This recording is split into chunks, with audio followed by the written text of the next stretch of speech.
আসসালামু আলাইকুম, welcome to জুবাইদাস টক। আজকে আমরা জানবো এমন 3টি হাদিস যা আপনারা শুনলে আপনার আত্মা কেঁপে উঠবে। 1. রাসূল সাল্লাল্লাহু আলাইহি ওয়াসাল্লাম বলেছেন, যে ব্যক্তি অন্যের গুনাহ নিয়ে খোঁটা দেয় তাকে আল্লাহ তাআলা সেই গুনাহ না করানো পর্যন্ত মৃত্যু দিবেন না। অর্থাৎ কেউ যদি অতীতে কোনো গুনাহ করে থাকে তাহলে তাকে মনে করিয়ে দেওয়া উচিত নয়, কারণ সে গোপনে আল্লাহর কাছে তাওবাও করে নিতে পারে।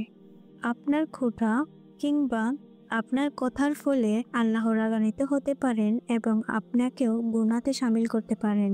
তবে আপনার পাশে যদি এমন কোনো ব্যক্তি থাকে যারা অগণিতভাবে প্রকাশ্যে গুনাহ করে যাচ্ছে, তাহলে অবশ্যই চেষ্টা করবেন গুনাহের আযাবের কথা তার কানে শুনিয়ে দেওয়ার জন্য। 2. রাসূল সাল্লাল্লাহু আলাইহি ওয়াসাল্লাম বলেছেন, মৃত্যুর পর তাদের মাথা পাথর দিয়ে ভাঙা হবে, যারা ফজরের নামাজ না পড়ে ঘুমিয়েছিল এবং যারা কোরআন গ্রহণ করে ছেড়ে দিয়েছে। এই হাদিসটি আমাদের জন্য একটি বড় সাবধানবাণী। আমাদের উচিত আমাদের ফরজ আমলগুলি পূর্ণ করা এবং শুধু নামাজ নয়, কোরআনেরও একটি হক রয়েছে এবং তার হক পূর্ণ করা এবং তা আবৃত্তি করা। 3.